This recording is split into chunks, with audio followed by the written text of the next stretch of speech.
Hi all, അസ്സലാമു അലൈക്കും. Welcome back to my channel babies kitchen. അപ്പൊ ഇന്നത്തെ നമ്മുടെ വീഡിയോ ഒരു 2 ടയർ ബർത്ത്ഡേ കേക്കിന്റെ വീഡിയോ ആണ് കേട്ടോ. വളരെ സിമ്പിൾ ആയിട്ട് ചെയ്തെടുത്ത ഒരു ഡിസൈനും കൂടെയാണ് ഈ ഒരു ടയർ കേക്കിൽ കാണിക്കുന്നത്. അപ്പൊ നിങ്ങൾക്ക് കേക്കിന്റെ വീഡിയോ ഇഷ്ടപ്പെട്ട ഒന്ന് ലൈക്കും സബ്സ്ക്രൈബും ചെയ്ത് സപ്പോർട്ട് ചെയ്യാൻ മറക്കരുത് കേട്ടോ. ഈ ഒരു വീഡിയോ ഫുള്ള് കണ്ടാലും നിങ്ങളൊരു ബിഗിനർ ആണെങ്കിൽ പോലും നിങ്ങൾക്കും അടിപൊളിയായിട്ട് തന്നെ ടയർ കേക്ക് ഉണ്ടാക്കിയെടുക്കാൻ പറ്റും. അപ്പൊ വീഡിയോ ഒന്ന് കണ്ടു നോക്കാം അല്ലെ.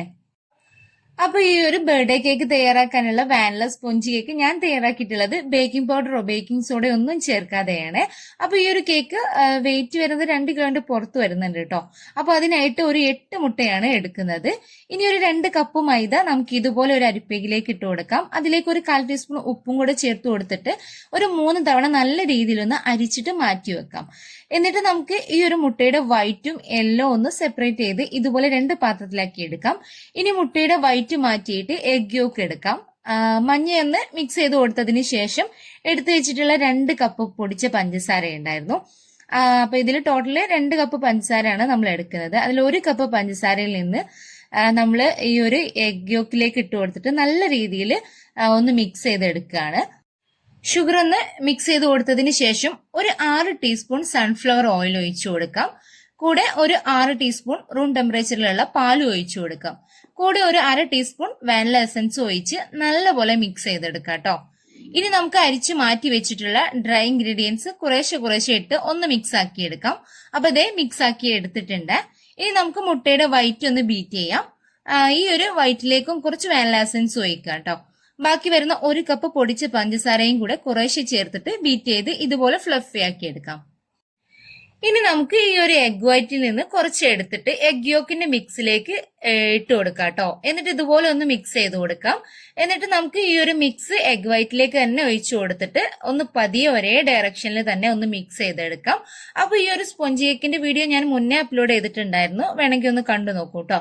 അപ്പൊ ഇതേ ബാറ്റർ ഇവിടെ റെഡി ആയിട്ടുണ്ട്. ഇനി നമുക്ക് ബട്ടർ പേപ്പർ വെച്ചിട്ട് ഓയിൽ സ്പ്രെഡ് ആക്കിയിട്ടുള്ള 8 ഇഞ്ചിന്റെയും 6 ഇഞ്ചിന്റെയും ടിന്നിലേക്ക് ബാറ്റർ ഒഴിച്ചു കൊടുക്കാം കേട്ടോ.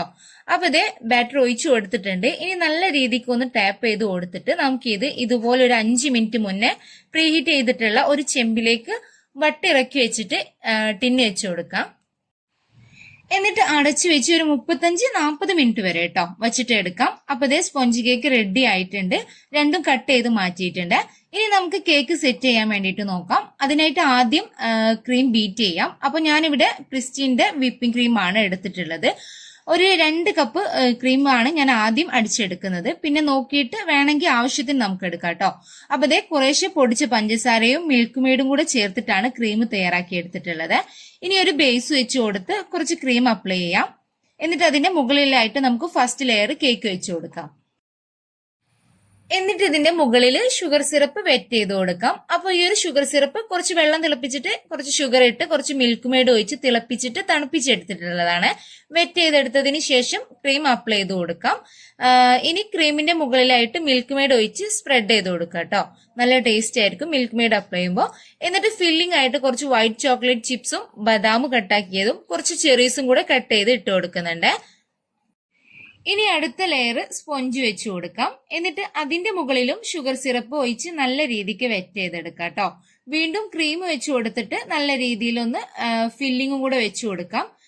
അതുപോലെ തന്നെ വീണ്ടും 3ാമത്തെ ലെയറും വെച്ച് കൊടുത്ത് ക്രീം അപ്ലൈ ചെയ്തിട്ട് മൊത്തത്തിലൊന്ന് ക്രം കോട്ട് ചെയ്തെടുത്തിട്ട് ഫ്രിഡ്ജിലേക്ക് മാറ്റുന്നുണ്ട്. എന്നിട്ട് നല്ല രീതിയിൽ സെറ്റ് ആയതിനു ശേഷം നമുക്ക് ക്രീം അപ്ലൈ ചെയ്യാം. അപ്പൊ ഞാൻ ഇതേവിടെ തലേ ദിവസം രാത്രിയാണ് കേട്ടോ രണ്ടും ക്രം കോട്ട് ചെയ്ത് ഫ്രിഡ്ജിലേക്ക് വെച്ചിട്ടുള്ളത്. അപ്പൊ ഇതേ മുകളിലേക്കുള്ള കേക്ക് ഇതേ ഫില്ലിങ്ങോട് കൂടി തന്നെ ക്രം കോട്ട് ചെയ്തെടുത്തിട്ടുണ്ട്. അങ്ങനെ ഇതേ പിറ്റേന്ന് രാവിലെ എടുത്തിട്ടാണ് ബാക്കി ക്രീം ചെയ്തെടുത്ത് ഫിനിഷ് ചെയ്തെടുക്കുന്നത്. അപ്പൊ ഞാൻ ഈ ഒരു കേക്കിലേക്ക് യൂസ് ചെയ്യുന്നത് ഗ്രീനും ഐസ് ബ്ലൂവും കൂടെ മിക്സ് ചെയ്യുമ്പോൾ കിട്ടിയിട്ടുള്ള ഈ ഒരു കളറാണ്. ഈ ഒരു കളറ് അടിപൊളിയാണ് കേട്ടോ. അപ്പൊ ഇതേ മൊത്തത്തില് ക്രീം വെച്ച് കൊടുത്തിട്ട് നല്ല രീതിയിൽ ഐസിങ് ചെയ്തെടുക്കാം. ഇതുപോലെയുള്ള ലെങ്ത് വരുന്ന ഒരു സ്ക്രാപ്പർ കയ്യിലുണ്ടെങ്കിൽ നല്ല വൃത്തിക്ക് നമുക്ക് പെട്ടെന്ന് തന്നെ ഐസിങ് ചെയ്തെടുക്കാൻ പറ്റും കേട്ടോ. ഇനി ഞാൻ ചെയ്യാൻ പോകുന്ന ഡിസൈനിൽ നല്ല പെർഫെക്റ്റ് ആയിട്ട് ഐസിങ് ചെയ്തെടുക്കേണ്ട ആവശ്യമൊന്നുമില്ല. അപ്പൊ ഇതേ ഈ ഒരു ഫോർക്ക് വെച്ചിട്ടാണ് ഡിസൈൻ കൊടുക്കുന്നത്. ഈ ഒരു ഫോർക്ക് വെച്ചിട്ട് മുകളിലേക്ക് ഇങ്ങനെ വലിച്ചു കൊടുത്താൽ നല്ലൊരു അടിപൊളി മരത്തിന്റെ പുറം ഭാഗത്തൊക്കെ വരുന്ന ആ ഒരു ഡിസൈൻ നമുക്ക് കിട്ടും കേട്ടോ. അപ്പൊ ഇതേ മുകളിൽ വെച്ച് കൊടുക്കാനുള്ള കേക്ക് അതേ രീതിയിൽ തന്നെ ഐസിങ് ചെയ്തിട്ട് ഡിസൈനും കൊടുത്തിട്ടുണ്ട്. ഇനി നമുക്ക് ഈ ഒരു കേക്കിന്റെ മുകളിലായിട്ട് സെക്കൻഡ് ലെയർ വെച്ച് കൊടുക്കാം. ഒരു സ്പാച്ചുലർ അടിയിൽ വെച്ചിട്ട് ഒന്ന് താങ്ങി കൊടുത്തിട്ട് വെച്ചു കൊടുത്താൽ മതിയെ. ഇനി സെന്ററിലായിട്ട് ലെങ്ത്തിൽ ഒരു സ്റ്റിക്കും കൂടെ വെച്ചു കൊടുക്കുന്നുണ്ട്. അപ്പൊ ഇതേ കേക്കിന്റെ ഫൈനൽ ലുക്ക് ഇതേ ഇങ്ങനെയാണ് വരുന്നത്. അതിന്റെ ഇടയിൽ ഒന്ന് കറണ്ട് പോയിട്ടോ. അപ്പൊ മൊത്തത്തിൽ ഇഷ്ടത്തിനനുസരിച്ച് ഷുഗർ ബോൾസും കൂടെ ഇട്ട് കൊടുത്തിട്ട് സെന്ററിൽ ഗോൾഡൻ കളർ ബോൾസ് വെച്ച് കൊടുക്കുന്നുണ്ട് കേട്ടോ. പിന്നെ മുകളിലായിട്ട് ഒരു ടോപ്പറും കൂടെ വെച്ച് കൊടുത്തിട്ടുണ്ട്. അപ്പൊ നമ്മുടെ കേക്കിന്റെ ഫൈനൽ ലുക്ക് ഇങ്ങനെയാണ്. അപ്പൊ ഈ ഒരു കേക്കിൽ ഫില്ലിങ്സ് ഒക്കെ നല്ല റിച്ച് ആയിട്ട് തന്നെ ചെയ്തെടുത്തിട്ടുണ്ട്. അപ്പൊ ഇന്നത്തെ ഈ 2 ടയർ ബർത്ത്ഡേ കേക്കിന്റെ വീഡിയോ ഇഷ്ടപ്പെട്ടിട്ടുണ്ടെങ്കിൽ ഒന്ന് കമന്റ് ചെയ്തേക്കണം കേട്ടോ. കൂടെ സബ്സ്ക്രൈബും ലൈക്കും ചെയ്ത് നമ്മളെ ഒന്ന് സപ്പോർട്ടും കൂടെ ചെയ്യണേ. പുതിയൊരു വീഡിയോയുമായും വീണ്ടും കാണുന്നത് വരെ thanks for watching. Stay healthy. Bye from babies kitchen.